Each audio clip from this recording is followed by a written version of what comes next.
Hi hello வாங்க, எப்படி இருக்குங்க? நல்லா இருக்குங்களா? இன்றைக்கி அஸ்வின் சீக்ரெட் சமையலில் வந்து பால் பணியாரம் பண்ண போகிறோங்க.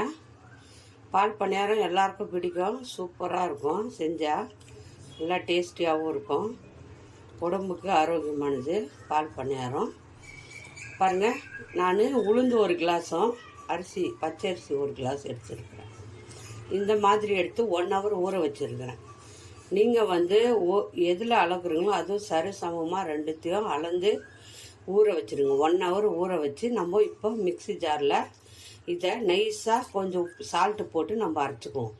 மிக்ஸி ஜாரில் போட்டு நம்ம தோசை மாவு பதத்துக்கு நல்லா அரைச்சிக்கணும் நைஸாக. பாருங்கள், உளுந்தும் பச்சரிசியும் நான் ஊற வச்சுக்கிறேன். 1 ஹவர் ஊறினா போதும். இப்போது நான் மிக்சியில் அரைச்சின்னு வந்துடுறேன். பாருங்கள், மிக்ஸி ஜாரில் போட்டு நைஸாக அரைச்சிட்டு வந்துக்கிறேன். இந்த மாதிரி அரைச்சிக்கோங்க. உளுந்து 1 கிளாஸு, அரிசி பச்சை அரிசி 1 கிளாஸ், அவ்வளோதான். ரெண்டும் சரிசமமாக ஊற வச்சுக்கோங்க. ஊற வச்சு 1 ஹவர் விட்டு நல்லா நைஸாக அரைச்சிக்கோங்க. நம்ம பால் பணியாரம் பண்ண போகிறோம், அது ரொம்ப டேஸ்டியாக இருக்கும். பாருங்கள், இதுவும் அரைச்சிட்டு வந்துட்டேன். எல்லாத்தையும் ஊற்றிக்கலாம். இதில் ஊற்றிட்டு இதில் கொஞ்சம் உப்பு போட்டு மிக்ஸ் பண்ணிப்போம். நான் சின்ன கிளாஸில் தான் எடுத்தேன், இவ்வளோ மாவு வந்திருக்கு. ரொம்ப தண்ணியாக கரைக்காதுங்க, ரொம்ப கொஞ்சம் மீடியமாக இருக்கணும், தோசை மாவு மாதிரி. கொஞ்சோண்டு சால்ட்டு கலந்து மிக்ஸ் பண்ணுங்க. போட்டுட்டு சால்ட்டை போட்டு நல்லா பாருங்கள், சால்ட் போட்டு நல்லா மிக்ஸ் பண்ணுங்க. நல்லா மிக்ஸ் பண்ணிடணும். பாருங்கள், மாவு இந்த மாதிரி இருக்கணும். மாவு எடுத்து நம்ம இப்படி எடுத்து இப்படி போடணும். அந்த மாதிரி ரொம்ப தண்ணியாக அரைச்சிடாதுங்க. உளுந்து இருக்குது இதில், ரொம்ப நல்லாயிருக்கும். பாருங்கள், நான் இப்போ அரைச்சிட்டேன். கொஞ்சம் உப்பு போட்டு கலக்கிட்டு எடுத்து வச்சுருங்க. இப்போது எண்ணெய் வச்சு நம்ம இதை சுட்டு எடுத்துக்கலாம். தேங்காய் எடுத்துக்கிறேன். நம்ம தேங்காய் பால் பண்ணிக்கணும். நான் திருவி கூட போட்டுக்கலாம், இல்லை கட் பண்ணி கூட போட்டு நம்ம மிக்ஸி ஜாரில் போட்டு தேங்காய் பால் எடுத்துக்கலாம். ஒரே 1 கப்பு தண்ணி ஊற்றி நல்லா திக் பாலை எடுத்துக்கோங்க. தேங்காய் பால் அதுதான் நல்லாயிருக்கும். நான் ஒரு ஜாரில் போட்டு அரைச்சிக்கிறேன். பாருங்கள், தேங்காய் அரைச்சிட்டு வந்துட்டேன். தேங்காய் நைஸாக அரைச்சிக்கோங்க. தேங்காய் பாலுக்கு ஒரு ஃபில்டர் எடுத்து திக் பால் எடுத்துக்கோங்க, நல்லா வடிகட்டிடுங்க. தேங்காய் பால் தான் நல்லாயிருக்கும். நல்லா வடிகட்டி பால் இதுலேயே நான் ஏலக்காய் போட்டு இருக்கிறேன். ஏலக்காய் போட்டுட்டேன். நீங்கள் ஏலக்காய் வந்து தனியாக பொடி இருந்தால் போட்டுக்கோங்க. நான் பச்சை ஏலக்காய் பொடி, ஏலக்காவை அப்படியே போட்டு அரைச்சிட்டேன். தேங்காயில் ரொம்ப நல்லாயிருக்கும், வாசனையாக. நல்லா ஒரே ரொம்ப டிக் பால் வேணும், ரொம்ப தண்ணி ஊற்றாதுங்க தேங்காய் பாலில். தேங்காய் பால் எடுத்தாச்சு. இது 1 கப் வந்திருக்கு. இதில் சர்க்கரை போட்டுக்கலாம். நீங்கள் வெல்லம் இருந்தாலும் போட்டுக்கோங்க, சர்க்கரை இருந்தாலும் போட்டுக்கலாம். வெல்லம் இருந்தாலும் போட்டுக்கோங்க, சர்க்கரை இருந்தாலும் போட்டுக்கோங்க. நான் சர்க்கரை போடுறேன். பாருங்கள், எவ்வளோ ஸ்வீட் வேணுமோ 2 ஸ்பூன் 3 ஸ்பூன் போட்டுக்கோங்க, ஜாஸ்தி போடாதுங்க. போட்டு இதில் கலக்கிக்கலாம். ஒரு கடாய் வச்சுருங்க, ஆயில் ஊற்றுங்க.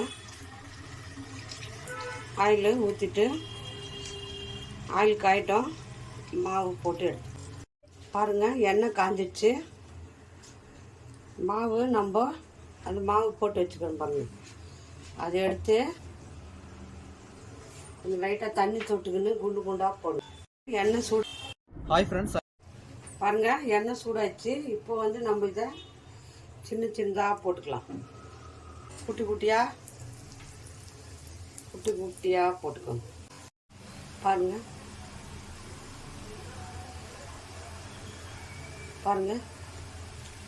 இந்த மாதிரி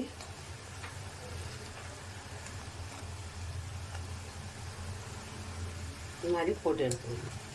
நல்லா போட்டு ஆயிடுச்சு. போதும், ரொம்ப வேகும். சின்னதாக போட்டுக்கோங்க. போட்டு எடுத்துக்கலாம். பாருங்கள், எல்லாம் சுட்டுட்டோம். கொஞ்சம் எடுத்து வச்சுருக்கிறேன். கொஞ்சம் கொஞ்சமாக பால் ஊற்றி சாப்பிடுங்க. பாருங்கள், எல்லாம் இந்த மாதிரி குட்டி குட்டியாக சுட்டுக்கணும். அப்போ தான் பால் தேங்காய் பால் ஊற்றினா ஊறும். இப்போ தேங்காய் பால் நான் பாருங்கள் நல்லா ஒரே தேங்காய் ஒரே கப்பு தண்ணி ஊற்றி நம்ம தேங்காய் பால் எடுத்து வச்சுக்கணும். சர்க்கரை போட்டுனுக்கிறேன், நீங்கள் வெல்லம் வேணால் போட்டுக்கோங்க. இது ஊற்றிட்டு கொஞ்ச நேரம் ஊற வச்சு நம்ம இதில் சாப்பிட்ணும். தேங்காய் பாலில் ரொம்ப சூப்பராக டேஸ்டியாக இருக்கும். நல்லா ஒரு 10 நிமிஷம் ஊற வச்சுடுங்க. இதில் ஊற வச்சு சாப்பிடணும், ரொம்ப நல்லாயிருக்கும், டேஸ்டியாக இருக்கும். இதுதான்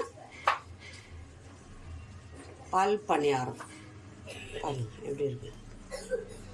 இது ஊறினாலே போதும், நல்லா பொசம் நல்லா டேஸ்டியாக வரும். 10 நிமிஷம் அப்படியே ஊற வச்சுடுங்க. பாருங்கள் ஊற வச்சாச்சு, எவ்வளோ நல்லா பொசுன்னு இருக்குது பாருங்கள். தேங்காய் பாலில் ஊற வச்சா இப்படி தான் இருக்கும், செம்ம டேஸ்டியாக இருக்கும்.